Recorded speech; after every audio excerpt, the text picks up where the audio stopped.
Om Namo Bhagavate Vasudevaya. Narayanam Namaskritya Naram Chaiva Narottamam Devim Saraswatim Vyasam Tato Jayamutiraya Nashtapraheshu Abhatreshu Nityam Bhagavata Sevaya Bhagavati Uttam Shloke Bhaktir Bhavati Nashtaki. So continuing with the discussions on Srimad Bhagavatam, Canto 5, today we're starting new chapter, chapter number 2, the activities of Maharaj Agnidhar. Agnidhra. Text 1. Shri Shukavacha evam pituri sampravritte tadanushasne vartaman Agnidhro jambudvipokasaha praja aurasvad dharma vekshamana pare gopayat.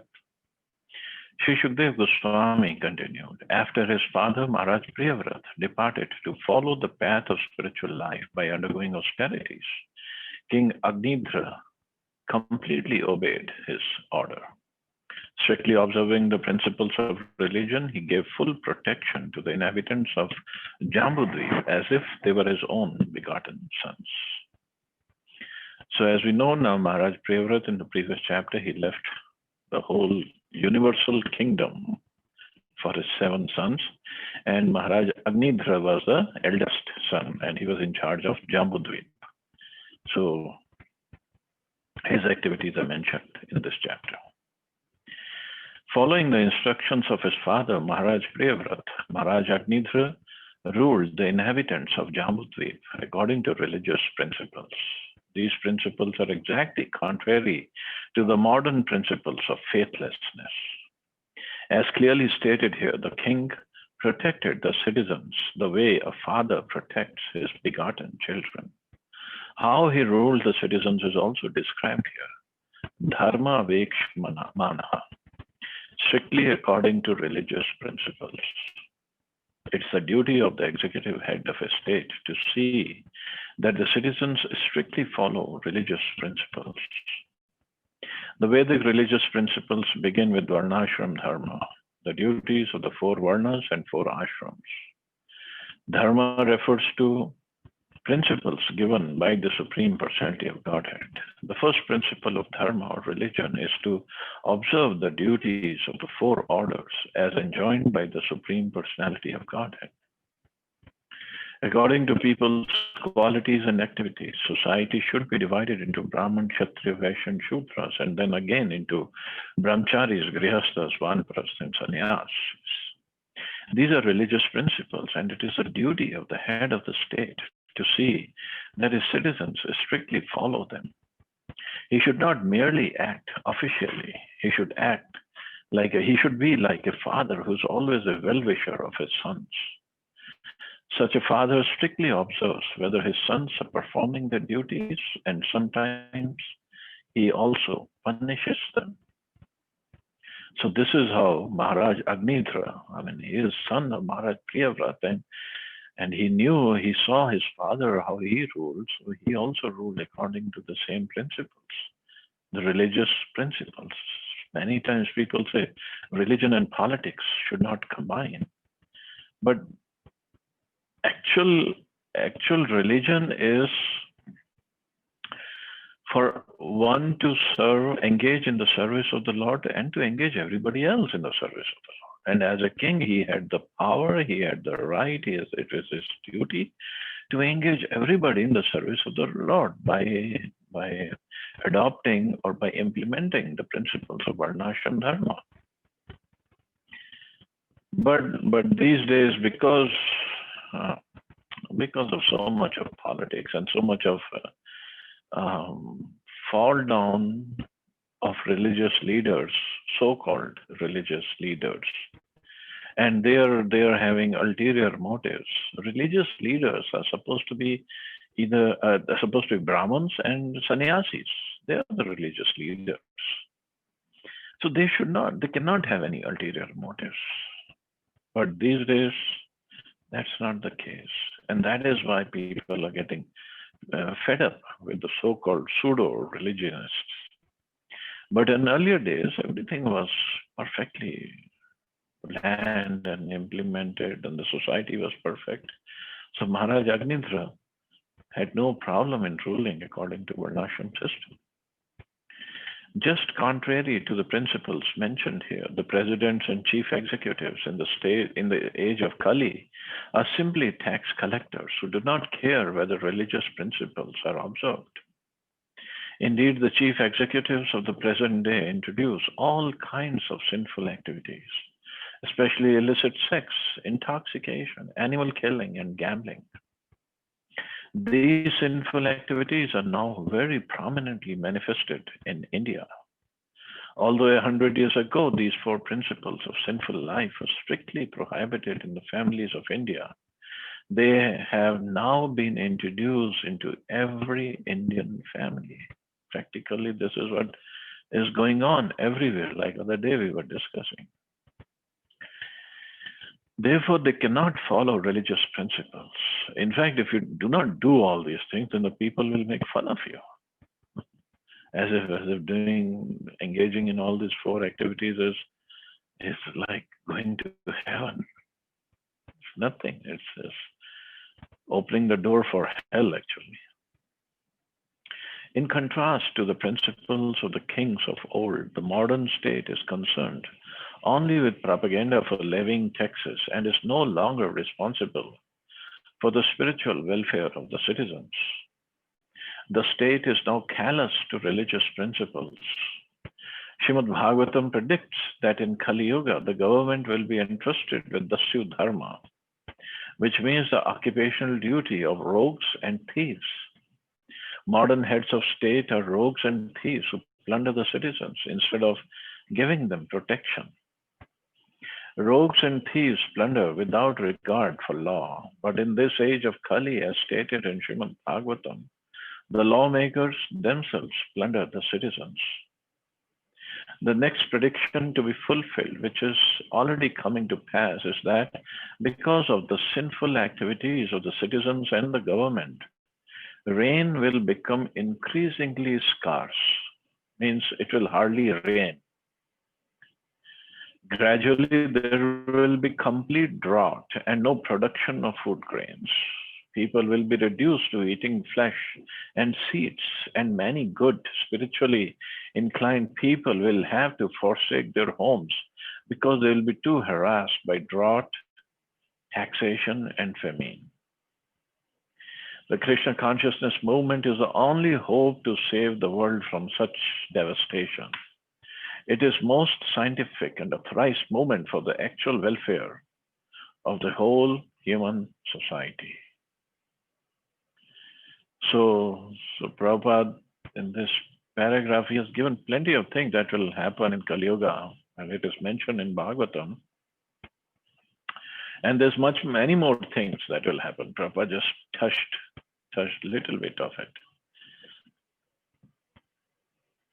So only, Prabhupada says, the only saving movement in this day and age is Krishna consciousness movement.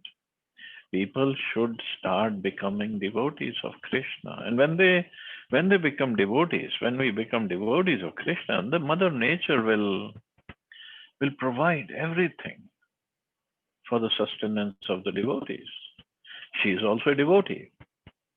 So she will provide everything that is needed by us. So only Bhakti and only the Supreme Lord can save the world from such devastation. Otherwise, it's happening slowly, and it will happen more and more, whatever Prabhupada is mentioning here. Text 2. Sacha kadachit pitri loka kama survar vanita krida chaladronyam bhagvantam vishwasrijam patim abhrit paricharyopakarana atme kagrena tapasvyaradhyam babhuva. Desiring to get a perfect son and become an inhabitant of Pitri Loka, Maharaj Agnidhra once worshipped Lord Brahma, the master of those in charge of material creation. He went to a valley of Mandar Hill where the damsels of the heavenly planets come down to stroll. There he collected garden flowers and other necessary paraphernalia and then engaged in severe austerities and worship.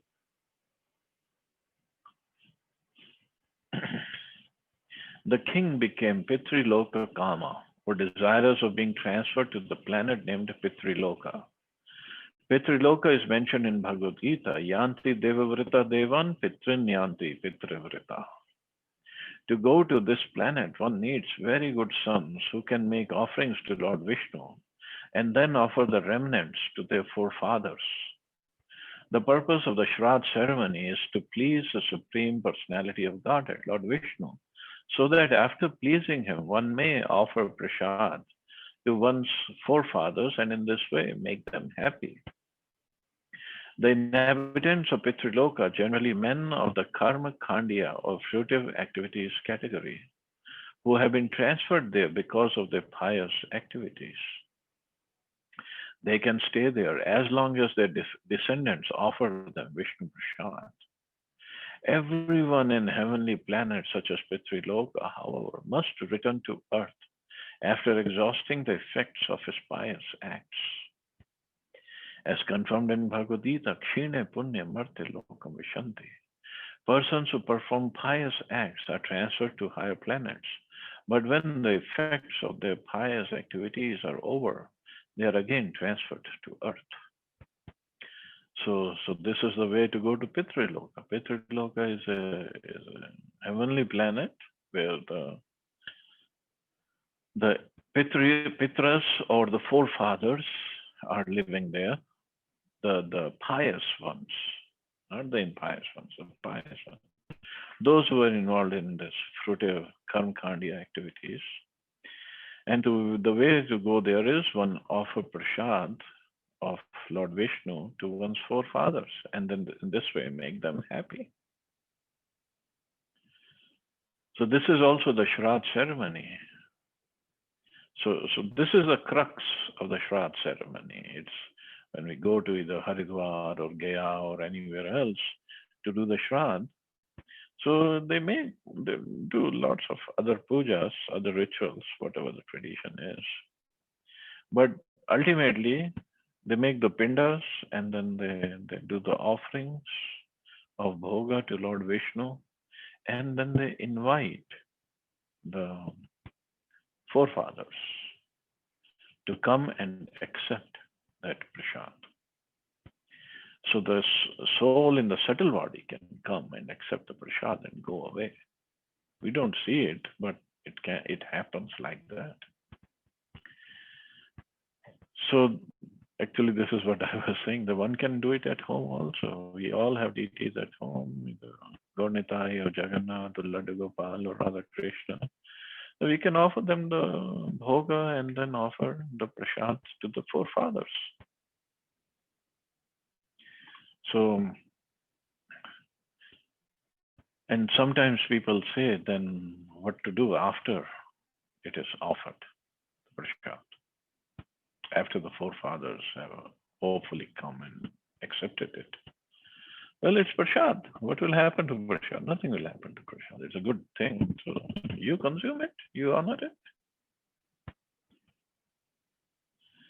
Since Maharaj Priyavrat was a great devotee, how could he have begotten a son who desired to be transferred to Pitriloka? Lord Krishna says, Pitrin Yanti Pitrivrita. Persons who desire to go to Pitriloka are transferred there. Similarly, Yanti Madhyajino Apima. Persons who desire to be transferred to the spiritual planets, Vaikuntha Lokas, can also go there. Since Maharaj Agnidhra was the son of a Vaishnav, he could have desired to be transferred to the spiritual planet, Vaikuntha Loka. Why then did he desire to be transferred to Pitriloka? In answer to this, Goswami Giridhar, one of the Bhagavatam commentators, remarks that Agnidhra was born when Maharaj Priyavrat was infatuated by lusty desires. Lusty desires towards his wife, Bharishmati. This may be accepted as a fact because sons are begotten with different mentalities according to the time of their conception. According to the Vedic system, therefore, before a child is conceived, the Garbhadhan Sanskar is performed. This ceremony molds the mentality of the father in such a way that when he plants his seed in the womb of his wife, he will beget a child whose mind will be completely saturated with a devotional attitude. At the present moment, however, there are no such Garbhadhan sanskars, and therefore people generally have a lusty attitude when they beget children. Especially in this age of Kali, there are no Garbhadhan ceremonies. Everyone enjoys sex with his wife like a cat or dog. Therefore, according to Shastric injunctions, almost all the people of this age belong to the Shudra category.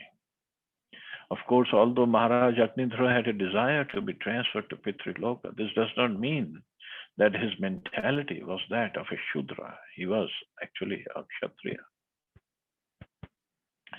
So, different commentators, you see here Goswami Giridhar, he had his own realization that Agnidhra was born when Maharaj Priyavrat was having lusty desires, and that's why those desires, the soul that took shelter of the semen of the father, it had those desires. Instead of having a pure soul take shelter of the semen of the father and transfer into the womb of the mother. So that is why this purity, this ceremonies, sanskaras are very, very important. These days we don't follow because we don't have faith in all this. But everything that is mentioned in the scriptures is basically for our benefit. There might be some Brahmins, so-called Brahmins, who don't preach it properly, who don't teach properly. Definitely these are there. And that's why people are losing faith. But the scriptures are the guiding light for the humanity. Vedic scriptures are the guiding lights. So we have to learn the scriptures properly and implement them properly. And Srila Prabhupada, although these sanskaras are all given, and in ISKCON now we have a sanskar book also, where we can read, and the proper Brahmins can come and perform those sanskaras.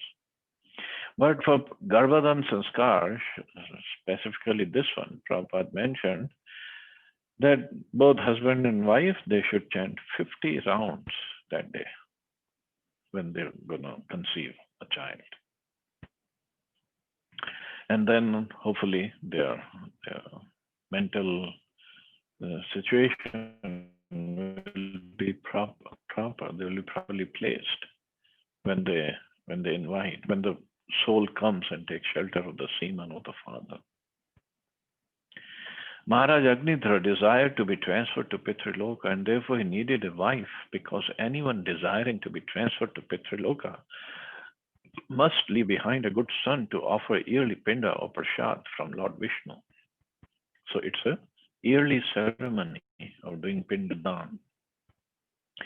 To have a good son, Maharaj Agnidhra wanted a wife from a family of demigods. Therefore, he went to Mandar Hill, where the women of the demigods generally come to worship Lord Brahma. In Bhagavad Gita, it is said, Kangshanta karmanam siddhim yajna ih devata. Materialists who want quick results in the material world worship demigods. This is also confirmed in Srimad Bhagavatam. Shri Aishwarya Prajep Savaha. Those who desire beautiful wives, substantial wealth, and many sons worship the demigods. But an intelligent devotee, instead of being entangled by the happiness of this material world in the form of a beautiful wife, material opulence, and children, desires to be immediately transferred back home, back to Godhead. Thus he worships the Supreme Personality of Godhead, Vishnu. So that's a difference. One can worship the demigods.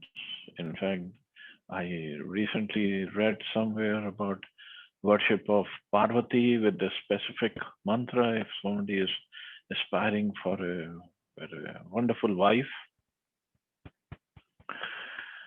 but in the end, that will only increase our attachment to the material world.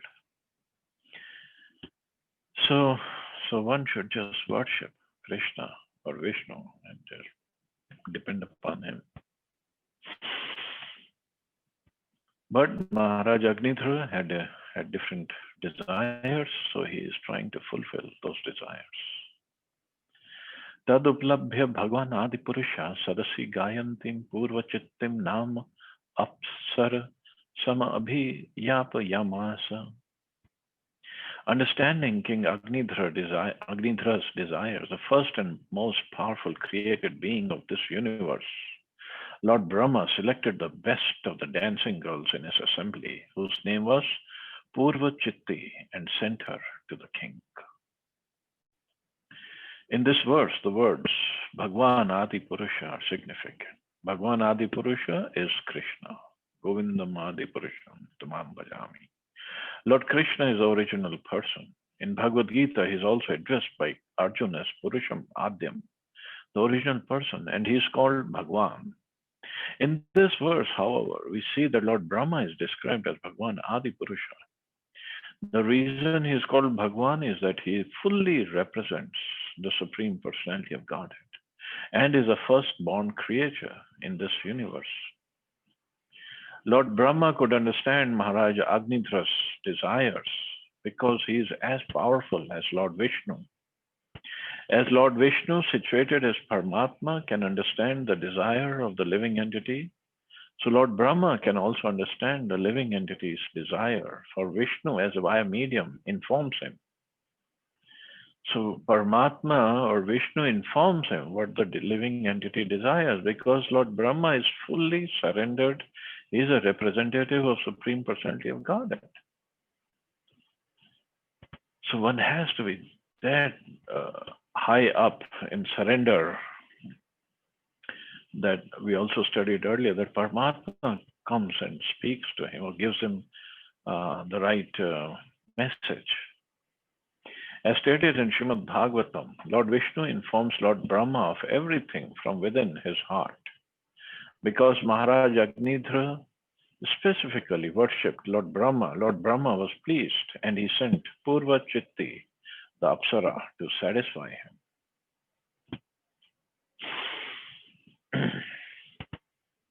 Text 4. Sacha tadashrama pavanam ati ramaniyam vividhani bid pivit panikara sanshlisht puratalata ruda sthal vihangam mithuna prochya manashutibhi pratibodhyam manastalil kukut karand vakal hansadi bhir vichitram upakujitamal jalashaya kamalakaram upabhrama. The Apsara sent by Lord Brahma began strolling in a beautiful park near the place where king was meditating and worshipping. The park was beautiful because of its dense green foliage and golden creepers. There were pairs of varied birds such as peacocks, and in a lake there were ducks and swans, all vibrating very sweet sounds. Thus the park was magnificently beautiful because of the foliage, the clear water, the lotus flowers, and the sweet singing of various kinds of birds. So perfect setting for one to be in the mode of passion. Tasya sulalita gamanam pada vinyas gati vilasaya chanupadam khan khanaya man ruchir charna bharana swanam upakaranya naradev kumara samadhi yoge nami liti nayan nalin mukul yugal mishada vikachaya vyachashta. As Purvachitti passed by on the road in a very beautiful style and mood of her own, the pleasing ornaments on her ankles tinkled with every step. Although Prince Agnidhra was controlling his senses, practicing yoga with half-opened eyes, he could see her with his lotus-like eyes. And when he heard the sweet tinkling of her bangles, he opened his eyes slightly more and could see that she was just nearby. So this is what happens when we are trying to meditate with half open eyes. And if an Apsara comes by, you cannot keep the eyes closed. You open the eyes completely. It is said that yogis always think of the Supreme Personality of Godhead within their hearts. The Supreme Personality of Godhead is always observed by yogis who practice controlling the venomous senses. As recommended in Bhagavad Gita, yogis should practice sampreksha nasikagram, keeping their eyes half open. If the eyes are closed completely, there will be a tendency to sleep. So-called yogis sometimes practice a fashionable form of yoga by closing their eyes and meditating. But we have actually seen such so-called yogis sleeping and snoring while meditating. This is not the practice of yoga. To actually practice yoga, one should keep his eyes half open and gaze at the tip of his nose.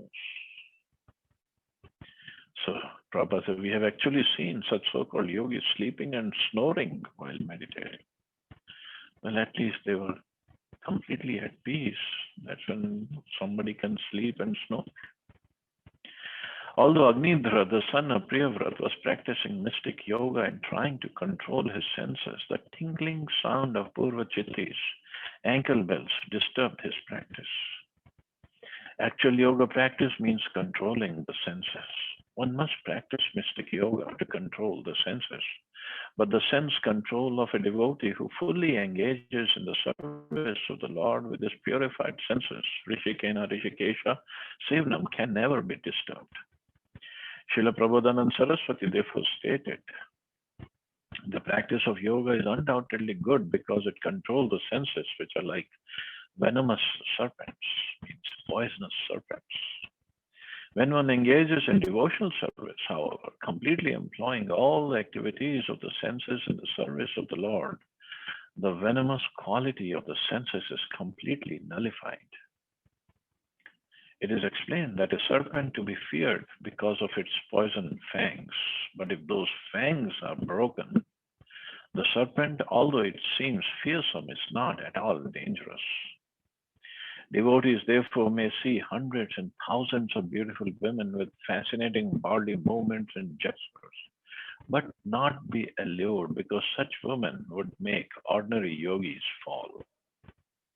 Even the advanced yogi Vishwamitra broke his mystic practice to unite with Menaka and beget a child known as Shakuntala. The practice of mystic yoga, therefore, is not sufficiently strong to control the senses. Another example is Prince Agnidhra, whose attention was drawn to the movements of Purvachitti, Apsara, simply because he heard the tinkling of her ankle bells.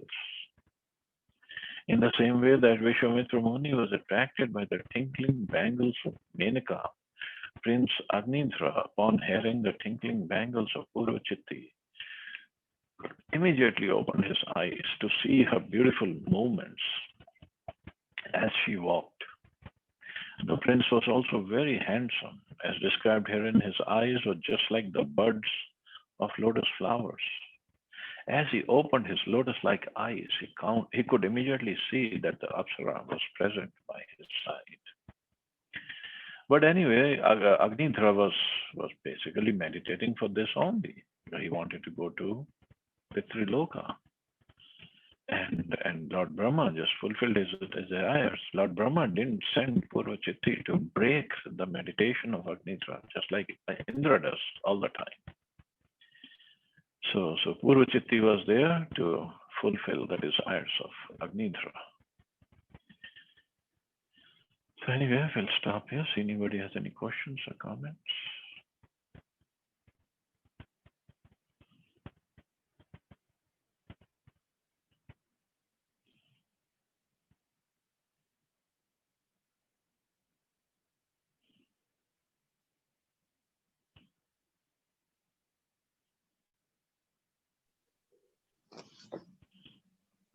Hare Krishna, Prabhuji. Hare Krishna. Thank you, Prabhuji.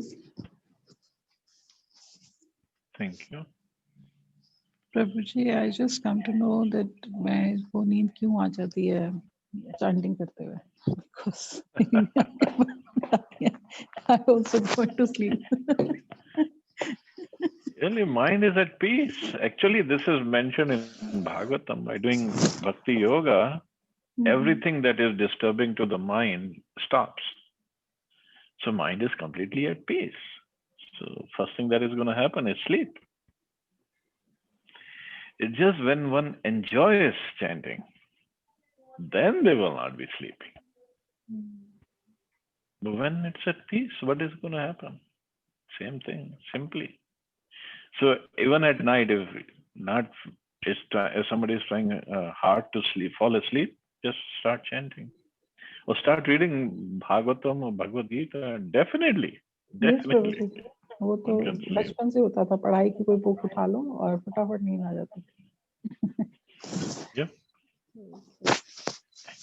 Reading में तो मालूम है वो भी होता, but chanting में भी अब मतलब बहुत टाइम से I'm just struggling. बहुत जल्दी नींद आती है. Like after 1 or 2 rounds, I'll go for a sleep. That's okay. Means chanting is working. इसके बाद भी तो कुछ होना चाहिए. वर्किंग ही होता रहता है, सिर्फ नींद ही आती है. होएगा बस करते रहो. Just keep on chanting.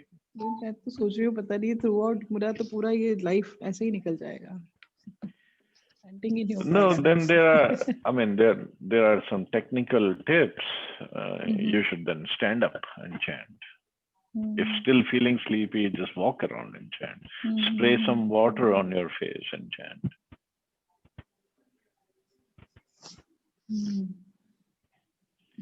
Earlier days, during Prabhupada's time, it is said like two brahmacharis would sit facing each other while chanting, and they would have spray bottles with them. So if he sees the brahmachari in front is falling asleep, he would spray water on his face. Good idea. Devotees have told that. ऐसे प्रभु जी कोई spray करने लगा तो दौड़ा देंगे उसको दूसरे वाले. अभी तो ठंड भी बहुत है भैया, अभी ना करना स्प्रे. बट 2 जने भी तो होने चाहिए ना प्रभु जी उसके लिए, जो बैठ के इकट्ठे चैंटिंग करें.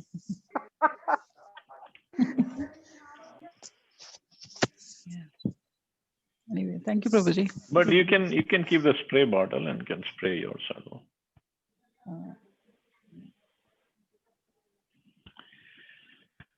Okay, thank you all very much. So you all have a safe and wonderful day. Hare Krishna. Jai Shri Krishna. Hare Krishna Prabhuji. Jai Shri Prabhupada. Hare Krishna Prabhuji.